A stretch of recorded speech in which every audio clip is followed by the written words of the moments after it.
Podcast City Network.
You are listening to The Rip Griffin Show.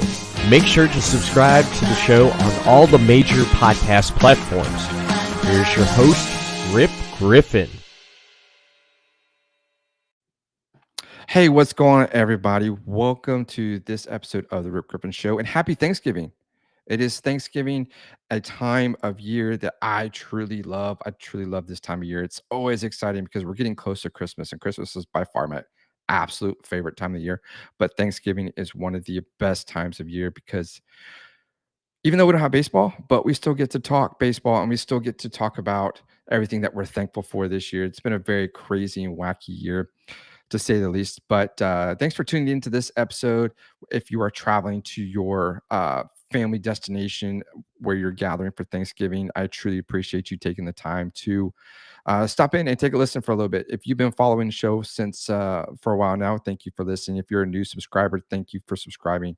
It's going to be fun as we continue this off-season talk and we continue to talk about baseball as we get closer to opening day and spring training, which is just right around the corner now. We're getting closer into February.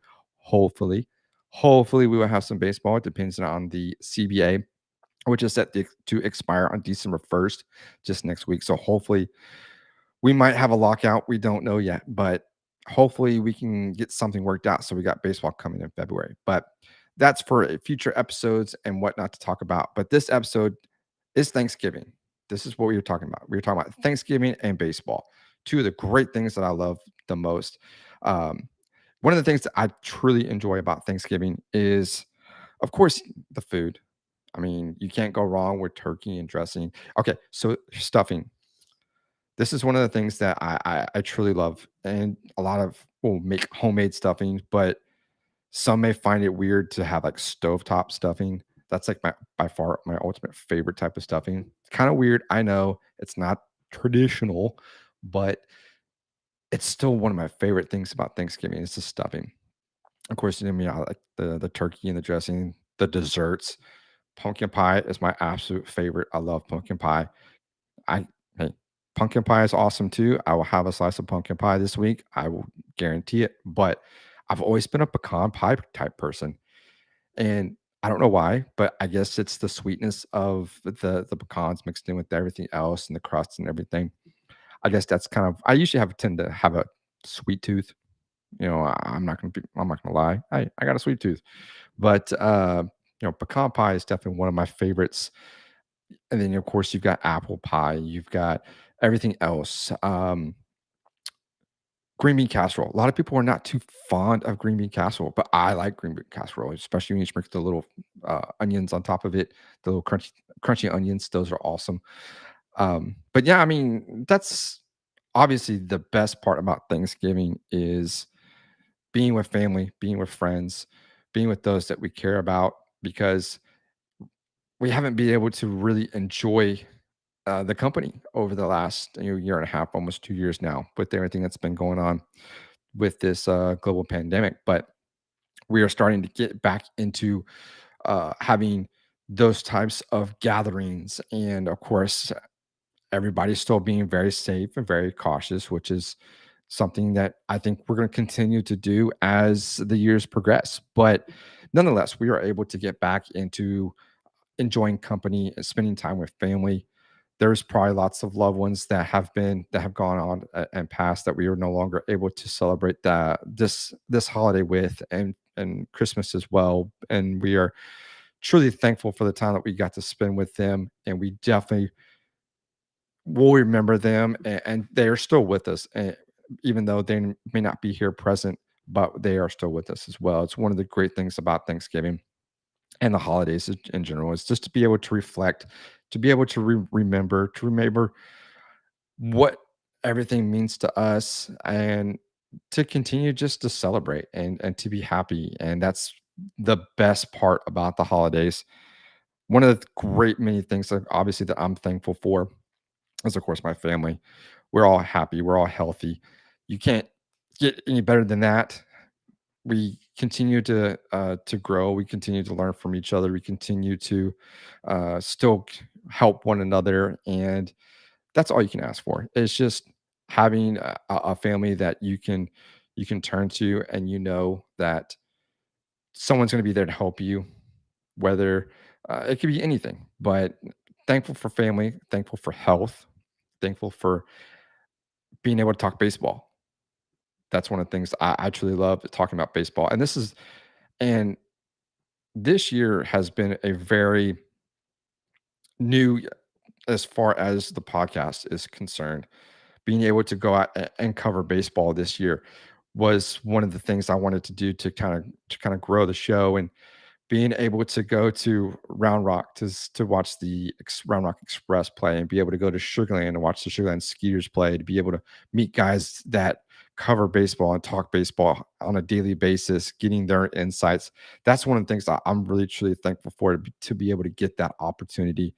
Not really a whole lot of people do get that opportunity. And for me, I feel very fortunate just to be blessed enough to just be a part of that mix, just for 9 innings, just for a couple hours, just to be able to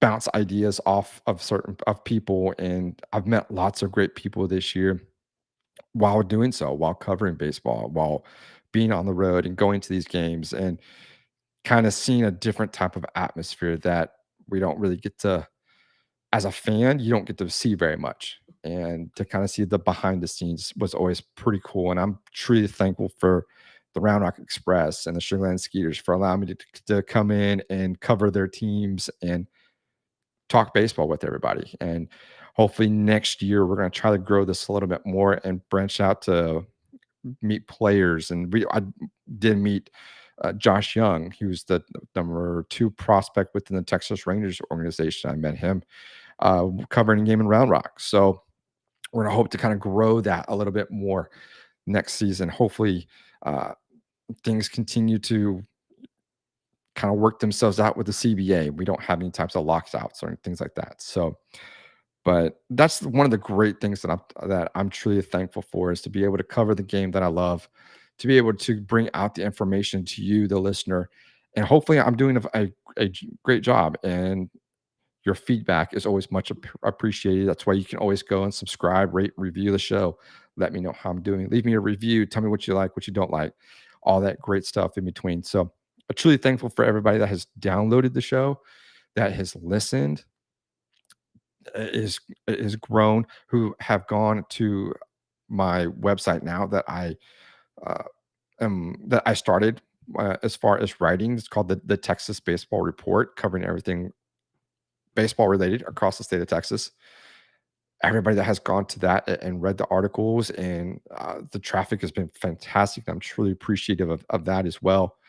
And I just can't be thankful enough for everything that everybody has done as far as helping this grow. And I'm truly appreciative of that. And hopefully we can continue to grow into next year. So, but that's what I'm thankful for. I'm thankful for this Thanksgiving, for family, for friends, for baseball. This is a truly a baseball Thanksgiving. I love it. I love being able to talk baseball anytime, anytime. If you want to come on the show, come on, send me a message. We'll talk baseball. But that's truly what I'm thankful for. That's what this episode is going to be about, is giving thanks to those that, like I said, have impacted my career, everything in the way of baseball. So I truly appreciate it. But let's get into some baseball news real quick. As this week continues, as we get closer to Thanksgiving, a couple of things that have transpired is with the Tampa Bay Rays and Wander Franco, who just signed a massive 12-year contract that guarantees him $182 million that could pay him a maximum of $223 million. Where do the Rays get this money? This is absolutely blowing me away. When I heard this yesterday, when the news broke that, and this is on Tuesday. So when the Rays broke this news that they signed Wander Franco, who's only 20 years old. 20 years old and has got a 12-year deal worth $182 million, could be a maximum of 223. Think about that for a second. He's only 20 years old, only played in at least 70 games this year. Maybe a little bit more, 76, maybe. I think is what the number was. I'll have to recall. I don't remember. But anyways, and they're offering him that. I know he's is the top prospect in baseball. But just to have that massive contract already, I know that they want to lock him up long term. Obviously, that's just ideal. I mean, they want to get him, and the Tampa Bay Rays are not known for being a team that is known to make these type of contracts. I mean, this year alone, he hit 288 with 7 home runs, had 39 RBIs, and only 2 stolen bases. His on-base percentage was 347, a 463 slugging, OPS plus of 129, and an OPS of 810. I mean, and 281 at-bats this year, and this is on Baseball Reference. Does that really guarantee a $182 million contract just based on those numbers? We don't know what's going to happen 2 or 3 years from now. What if he regresses? I know the Tampa Bay Rays probably backloaded a lot of this contract. So if anything were to happen, that they can, I don't know if they did an opt out.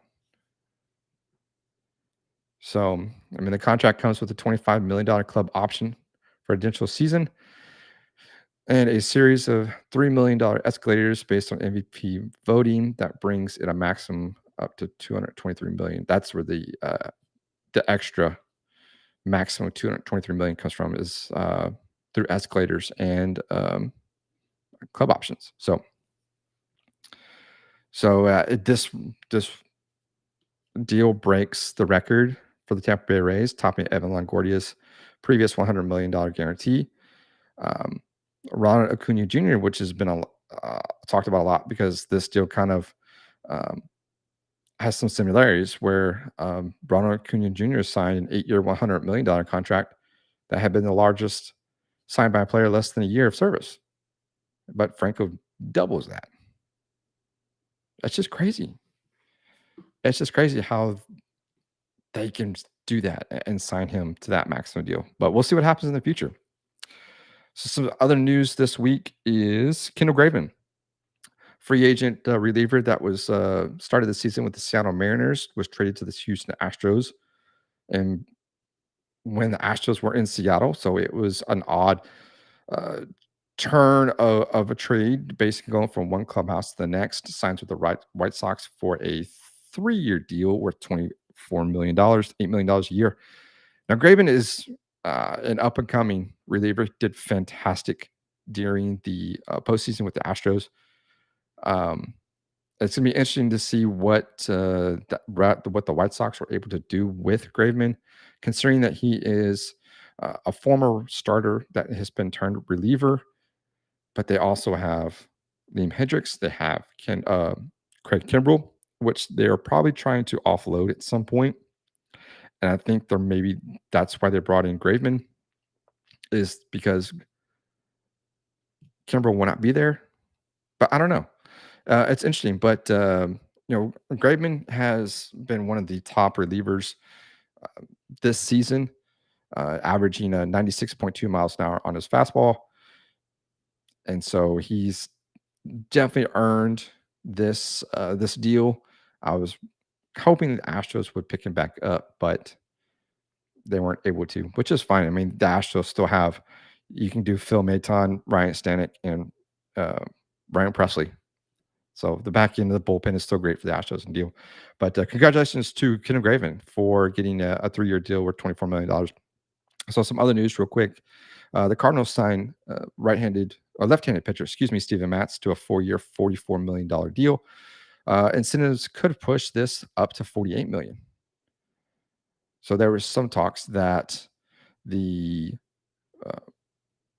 Blue Jays were trying to re-sign him, but were unable to do that.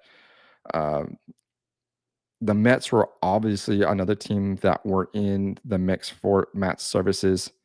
And this came out today that Mets owner Steve Cohen put out a tweet, said, "I am not happy this morning. I've never seen such an unprofessional behavior exhibited by a player's agent. I guess words and promises don't matter."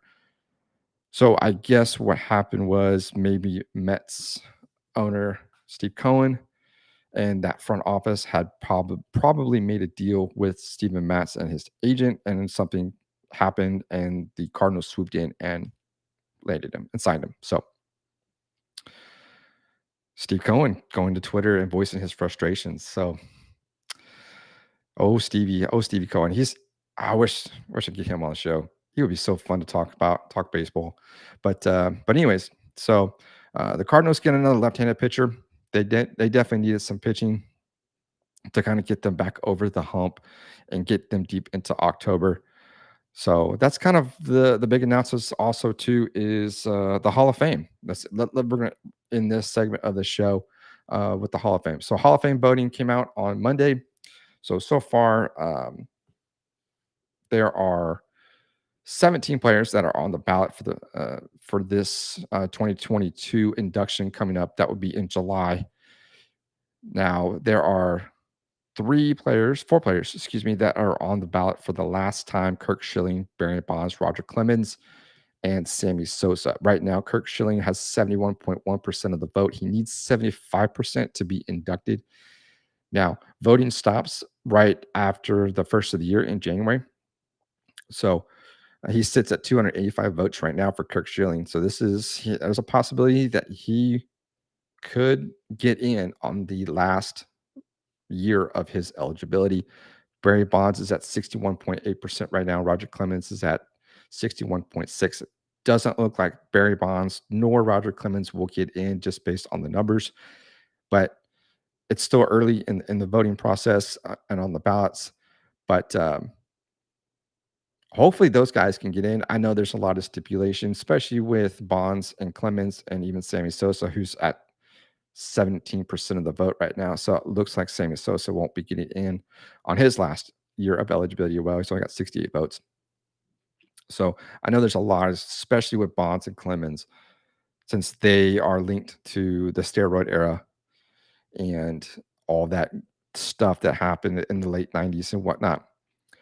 So it brings a lot of speculation as to if these two players were to get in, what's it going to be? How's it going to look? Is it going to be a black eye on baseball? But Kirk Schilling looks like he'll probably get in. Just right there on the cusp. Hopefully, we can get some ballots that are actually filled out. We had a lot of blank ballots last year, and that's disappointing. There's 401 total ballots. You should get 401 turned back in. Leave your bias at the door if you're a voter for the Baseball Writers Association of America, the BBWAA. I think that's what it's called. Yeah, baseball. No, blah, blah, blah. There you go. It was called blah, blah, blah. If you're a writer and you have a vote. Don't leave your ballot blank. That's disappointing. That's disrespectful to the game of baseball. But I wish I had a vote. Of course, I can go and put my vote out on Twitter, just to kind of makeshift one, pretend one. I did that. Of course, I had Billy Wagner is a guy that I would like to see get in. He is a former Astro, one of the best closers in Astros history with over 225 career saves. as an Astro. He's got way more. I think he's 377, I think, career saves.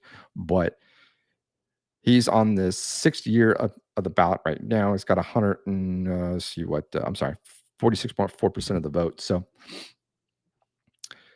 definitely, hopefully, Billy Wagner gets in as well. Andrew Jones is on the ballot for the 4th time, and we got a couple of first timers as well. Mark Burley, Torrey Hunter, and Tim Hudson, all on the ballot for the first time as well. So a lot of great players. It'll be interesting to see what the top 3, Schilling, Bonds, and Clemens, do if they're able to get in just by the squeakiness of their pants. So we'll see what happens there. But yeah, that's going to be just about it for this episode.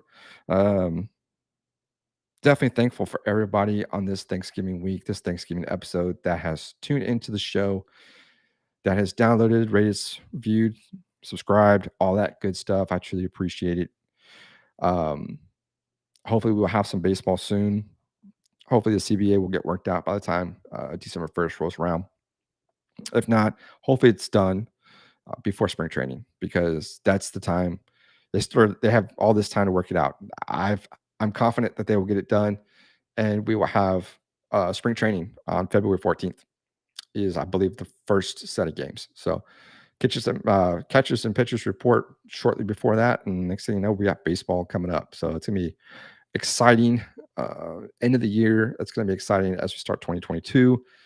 And like I said, I'm truly thankful for everybody. A lot of great signings this week, even last week as well. Hopefully we get some more before December 1st. I think we're going to see a few more. Hopefully Carlos Correa will come off the board. We'll see where he lands up, possibly Detroit. He may re-sign back with Houston. It all depends. It's going to be exciting. Love the hot stove. So that's going to do it for this episode, guys. I truly appreciate you taking the time to listen. I hope you have a great Thanksgiving. A truly happy holiday. Eat as much as you want. This is the time of year to do it. It's the time of year. And then you'll kick off those New Year's resolutions on January 1st, the New Year's Day. So, but that's going to do it for this episode, guys. Remember, the show is a part of the Podcasting Network. Be sure to head on over to podcasting.net. Check out all the amazing podcasts. You can follow the show on Twitter at Rip Griffin Show. There we go. And if you have a question, comment, concern, call the hotline. That number is 210-263-3253. We'll get your questions and we'll answer those on the air. So that's to do it for this episode, guys. Happy Thanksgiving. Take care.